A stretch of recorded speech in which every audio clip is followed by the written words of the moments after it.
Thanks for coming on TNG this morning. I want to talk to you about your package this morning to ease the haulage drivers shortage which you're announcing. But first, can I just put to you a simple question? Whose fault is it that there are still long panic queues outside hundreds of petrol stations all across the UK this morning? Fundamentally, coronavirus has, cost us a lot in many different ways, and one of them was that people couldn't be tested for their HGV driver licenses during the lockdowns, which led to about 30,000 drivers fewer on the road, HGV drivers, not just fuel drivers, but across the piece. And that's actually fundamentally what's led to strains in the system. It should be said, actually, there's lots of fuel in the country. There's no shortage at all. I've checked in with the 6 refineries in the UK and 47 storage facilities, and they have no problems at all. So this is simply a question of the petrol getting to the stations. That was happening and has been happening for weeks, despite the shortages. But of course, it only takes the sense that there might be a shortage, and then people start to react differently. Actually, if everyone can continue as they normally would, only filling up when you need to, in other words, not when you're just topping up, then this would quickly dissipate. Right, but some might say, since there isn't a huge shortage of petrol, BP have had problems making some deliveries, but there is still a general supply to go around. Some may say it's the people's fault for rushing to petrol stations to cause this panic when they just simply don't need to. Would you agree with that? Well, I'd rather sort of put it the other way around. There clearly is a problem, so let's not sort of pretend there's not. You can see that when you go to the petrol station. What the government had already done over the spring and the summer has introduced a lot of different measures, including doubling the testing capacity at DVSA, the agency that tests the HGV drivers. So we're testing more than twice as many HGV drivers as we were before the pandemic. So that was already in place, and so there are now numbers coming in. But given what we've seen this weekend, we've also put in place, if you like, short-term measures to bring in the army to do yet more testing, introduce 5,000 visas to help in the short term, and then some medium-term things like a boot camp to bring people into the sector, apprenticeships. And I'm writing to 1 million drivers who have HGV licenses, partly to thank them and partly for those who perhaps retired from the sector to come back in. And in the long run, we need higher paying conditions. And actually, one of the things that's happened here in the last few months is that the salaries have gone up significantly for drivers, and that's a good thing because I think people should be able to earn a decent day's wage for working hard, and it will stop the systemic problem. This problem's been going on for years. So you ask whose fault it is. We're doing our bit. I simply ask the public to be sensible, fill up as normal. The problem will then dissipate because people's tanks can only take so much fuel, and a lot is being put in cars right now. Okay, we'll get to your bit, I promise you. I want to talk to you in some detail about that. But when you say the problem will dissipate, how long are we talking about? A few days, a few weeks? Yeah, I mean, it depends on people's behaviour and reaction. I hope that this package, which is very substantial, and the fact that there is plenty of petrol in the country, makes people realise there's no point actually wasting your time joining the back of a queue because, in fact, they're just going to carry on being replenished. This is not a situation where if you don't fill up today, you won't be able to fill up tomorrow. There's plenty of petrol. The petrol stations are still being refuelled. The shortage is no different to the way it's been for weeks and months, and I don't suppose many listeners have actually noticed a difference at the petrol stations before this weekend. So there is plenty of petrol there. If people stop filling up just to top up the car just because you think you've seen a queue and you feel the compelling need to join it, if people move away from that will happen quicker. Even if they don't move away from that, the reality is that unlike the run on, say, toilet paper or pasta at the beginning of coronavirus, where people could stockpile enormous amounts of it in their house, it's very hard to stockpile any more than your tank in your car can take of petrol. So you do just end up with a natural equilibrium where it will right itself. I don't know quite when that will happen. It depends on people's behaviours. Okay, well, you've also blamed, or would appear people close to you have blamed the Road Haulage Association for sparking this particular panic this morning by briefing out some of BP's shortage in drivers. It is the Road Haulage Association itself that you think is responsible for creating this immediate I don't know. I immediate only know panic, what I was going to say, I only know what I've read in the newspapers, and Well, your it advisors seems put it in the newspapers, Mr. Shapps. It shouldn't be I, too much of a surprise to you. I don't think that's the case, but I do know that it's very unhelpful to have a commentary on, as I say, everyone knows there's been a shortage of HGV drivers. It's existed this week, this month, this year, and for years beforehand. Coronavirus has massively exacerbated it, and as I say, it's a problem right across the world right now. But nonetheless, fuel was being delivered, food is going to shops. It's hugely unhelpful to sort of create an artificial concern for people, which then changes people's behaviour. And the largest logistics organisation, called Logistics UK, they have rightly said that that there is no need for people to behave any differently. They've welcomed this package, and I think have been very responsible about the way that they've talked about all of this. And I think we all need to work together to fix actually long-term problems as well, which have been poor pay, terrible conditions. That's why we've ended up over many years having to import and undercut British workers, and we don't want to see that have to happen in the medium term. Well, on that point particularly, your package includes training up 4,000 new drivers, writing to 1 million old drivers, trying to persuade them to come back.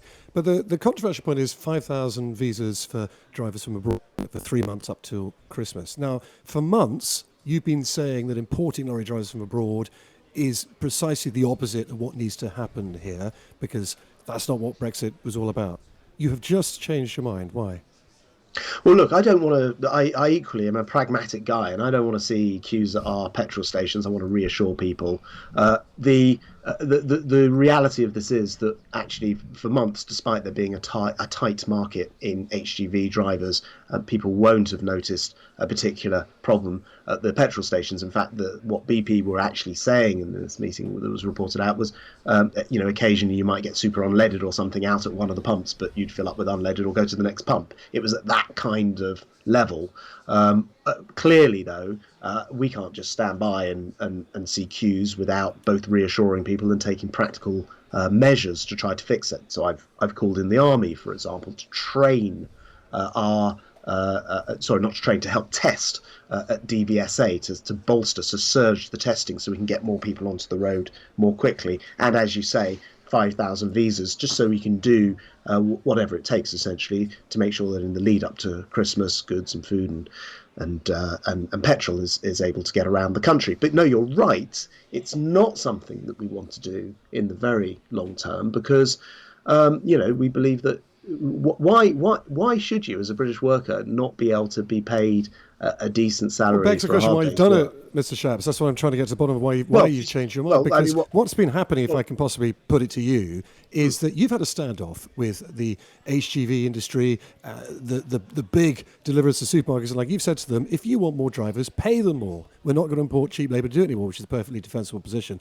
The problem is they haven't done it. And in that 3 months or so, or 6 months, that row's been going on, we've ended up in a stalemate, and the country has found itself in the situation it's entered into. So it is your ideology, is it not, or your failure to persuade businesses that has created all this? It's a government failing. No, I don't accept that description, actually, for several reasons. One, salaries certainly have been going up, so the industry has been responding. They are paying more. We think that is a good thing. Why shouldn't people be paid properly? And it will help sort out what's a very long-term problem. That's the first thing to say. Secondly, your listeners will have noted there are many foreign drivers on our road. In fact, European drivers are entitled to drive over here and then do what's called cabotage, so they can pick up and drop off whilst they're in the country as well, separate to their trip over from Europe. So it's not the case that we don't have European drivers. Thirdly, there are 6 million Europeans with settled and pre-settled status, quite a large number of whom happen to be HGV drivers as well. So there's not actually been any kind of ban as you describe. Coronavirus has actually really stretched the system, and we are seeing shortages, not just in the UK, but in Poland, for example, the shortage is much larger, 123,000 shortage of drivers. So this is a global problem. America's got issues with it. It's a global problem, but I'm not going to stand by and do, I think we've got to be pragmatic now that people are queuing at petrol stations, even though there isn't actually a shortage of fuel in the country. We must respond, reassure people, ask them to do their bit as well by only topping up when they actually have empty tanks or nearer to empty tanks. Okay, the obvious question is, isn't it, is 5,000 of these visas going to be enough? Because the British Retail Consortium say it clearly isn't. The British Chamber of Commerce have called it a thimble of water to put out a bonfire. You know that the actual shortage in hauliers is 100,000. So you're No, confident, I are you don't. can say here and now that this is going to be Yeah, enough to no, end the supply crisis, which has been going yeah. on for months on end, has been largely based on COVID, but a little bit from Brexit as well. And you've had warning after warning over.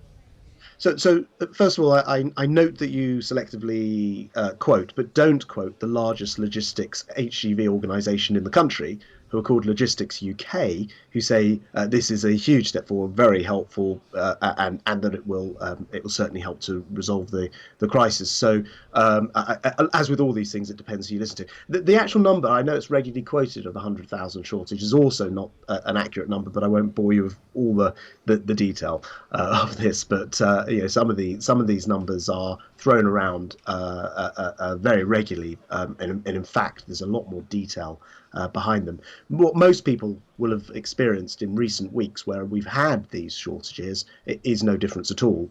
Most people won't have noticed any issues at the petrol pumps. As I say, we want to improve the quality and the pay for the long term.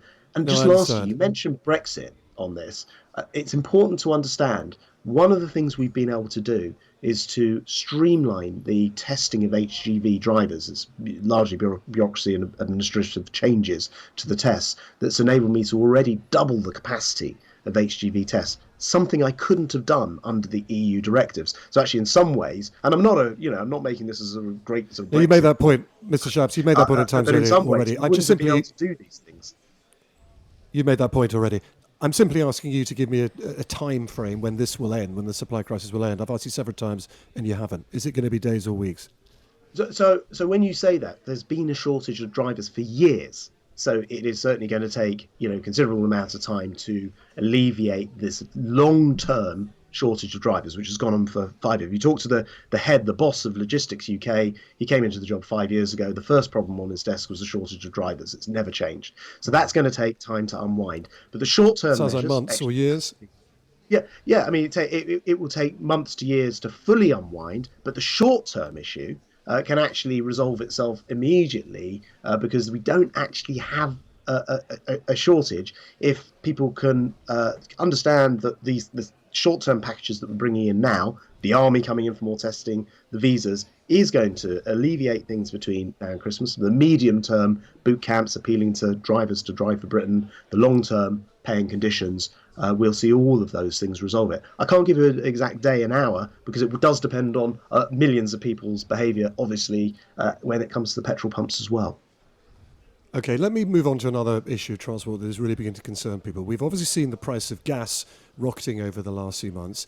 Also, the price of oil is going up, perhaps a little less talked about now. Can I ask you, where do you see the price of oil going now? What are you being briefed about? Will that continue to go up, and how will that affect motorists trying to fill up? Well, one thing I always try to do is not to be a market economist and try and sort of predict the price of various different commodities. What I do know is a very good way out of all of this is to have a much more diversified means of production of both energy and of transport. So to put that in English, clearly we want not just wind, not just solar, but nuclear, and other forms of power production that will help to spread the load away from just being gas or oil, which in any case are, of course, in decline because of the changes to do with decarbonisation. And then when it comes to actually driving cars, it's worth saying, there are 700,000 people in the Yeah. UK today who are probably ignoring these petrol queues because they happen to drive electric cars, which don't get affected by those things quite so directly. And of course, in 8 years' time, pure petrol and diesel cars won't even be being sold in this country. So it's a good moment for people to assess whether the time's right to switch to electric. That I understand. But would you agree that anything the government do this year to increase the price of petrol or diesel would be a pretty bad thing, such as a rise in fuel duty at the budget? I was going to say, I think you're tempting me into preempting the Chancellor's budget, I'm which just I asking am your opinion. utterly going to avoid your very kind invitation. As ever, it's for the Chancellor to decide, how he meets the fiscal challenges that he faces. So I'm certainly not going to get into that one. You're not going to reassure drivers today. Okay, let me ask you Well, two quick things about I Labour can tell Party you over conference. the last 11 years, the fuel duty's been frozen, and it's of course made driving more affordable for people. It saved people a lot of money. But what the Chancellor does when it comes to the budget, I'm afraid, is way beyond the remit of today. Okay, Labour conference. Couple of things to put to you. First off, a reasonably direct question. Are you a homophobic, racist, banana republic, Etonian piece of scum? Which is what the deputy leader of the Labour Party described your government as last night. No, and look, it's just utterly disgraceful, unnecessary, and unbecoming language. I saw the deputy leader being interviewed on the television earlier, refusing to apologise for that language. It simply undermines public life. I wouldn't expect my children to speak like that, and I don't expect to hear it from the front bench of the Labour Party.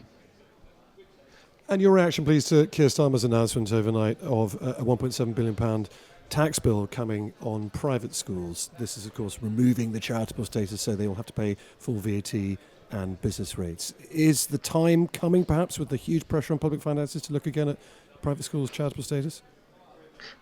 Well, I mean, my first thought is he went to a fee-paying school, so I was sort of slightly surprised by his announcement. But I just don't agree with Labour's obsession with sort of hammering on about this stuff. If people pay their taxes and they're paying for the state school system, the system that I went to a state school, that is fine. If people then want to pay again and they want to go to send their children to a private school, that is their business. Let them get on with it. In fact, they're paying twice. That's up to them.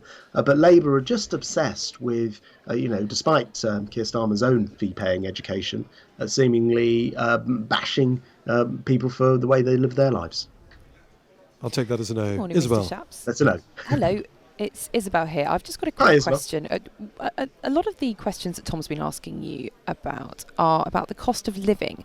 And I wondered whether you thought that universal credit, as it currently is set, is generous enough to help hard-working people on low incomes to cope with rising fuel bills and so on.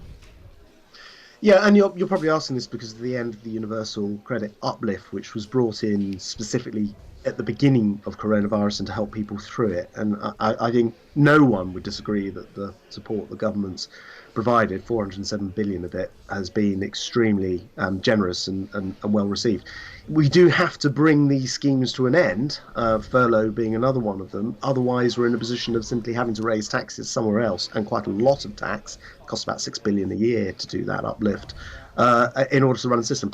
And of course, universal credit is one element, but a lot of people with universal credit are in work. People in work are experiencing quite a big uplift, 4.2% increase in average salaries, and many other things. So I think the universal credit part of it is one part of the picture. And of course, it was brought in temporarily, and this is the date that it comes to an end. I think it was extended once, and then it comes to an end now. So you disagree with colleagues such as Ian Duncan-Smith, Stephen Crabb, both of whom have been work and pensions secretaries, when they say that the current level of universal credit is not sufficient for people to be able to live on? Well, look, all I'd say is that the Chancellor, no one can accuse the Chancellor of not having been generous during this crisis, but we all know that £407 billion has to A, be paid back, and B, if you want to carry on with these things, it has to come from somewhere. There are other benefits that many people who are on universal credit may well be in receipt of. For example, local housing allowance. And I know you're you're years ago from the housing background, with Inside Housing, you'll know about this. Local housing allowance has been lifted by over £600 at the start of coronavirus. That remains in place, for example. So there are other pieces of assistance which remain in place. Obviously, a Chancellor has to take the balance overall. And what we want to do is see people in work, people in well-paid jobs, things like the £4,000 that people now get through the national living wage, which didn't even exist when we came into power will be helping them on the other side of this sort of balance sheet, if you like. The governments have to make these decisions, and I think that the Chancellor's doing a good job with it.